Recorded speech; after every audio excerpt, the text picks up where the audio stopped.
This is Manu, Kalia, physical therapist and Ayurveda herbalist. So I'm going to show you guys a quick hip stretch today. And this is important for opening up that front of that hip.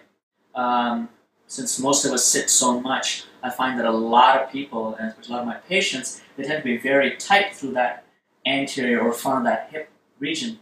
So whether it's the anterior hip joint, which is the hip capsule that can be bound up, your iliopsoas muscles that are helping you bring your thigh bone up towards you, right? Your rectus femoris, which is also a hip flexor as well as a quad knee extensor muscle. So if those guys are all bound up and tightened up through here, they're actually continuously pulling you forward in this position. So if you think about it as if the tissue here was bunched up through this region, it doesn't allow you to straighten up properly.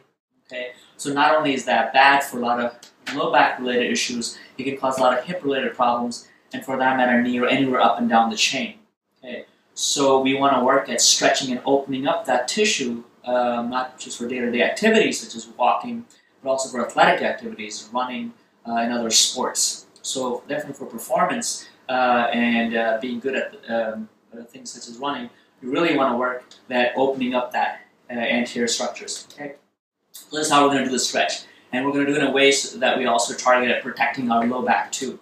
So the key, and I find a lot of people do this incorrectly, is we're going to do this one in a lunge position. Okay, so the first thing you want to do is you want to remember we're targeting this area right through here. This is where we're going to stretch. You want to pull your lower abdominals in, so kick in your abdominals as you tighten up through here. It's the first thing that I do. Second thing I'm going to do is I'm going to really tighten up my glutes. So the side that I'm stretching, I'm going to fire up these glutes. So remember, your glutes are the opposite. Okay, those are your hip extensors. So they're the opposite of those hip flexors. So I'm going to tighten up these guys. One, it protects my low back. It doesn't let it arch too much. Second thing it does is it also helps you stretch this a bit easier.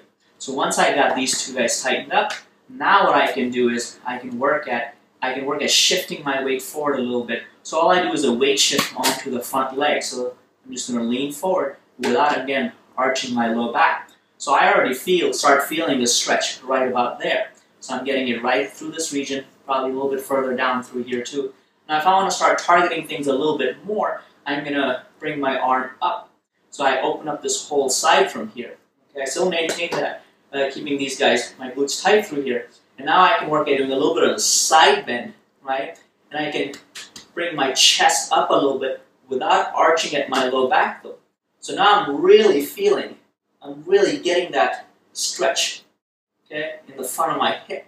So I'm going to hang out here, I'm going to oscillate back and forth a little bit. I might even work at shifting forward a little bit more. Bring my weight onto that front leg, okay? Keep my butt tight. Side bend, a little bit of rotation I add through here. Okay, so I search for different spots that are tighter. I just hang out there for a couple of minutes, just gently rocking back and forth and stretching in these positions. Okay, and then I bring myself back out of that position. It's a pretty good stretch, and it really helps open up a lot of these structures. Okay, so useful for low back conditions. Great for if you're having knee-related problems, runners' knee, patellofemoral issues, different things, to really make sure the hip is mobile enough, right? Doesn't put excessive stress on structures above and below that joint. So as I always say, always treat above and below, and hope you found this helpful, and make sure to click on the link below and leave a comment. Thanks.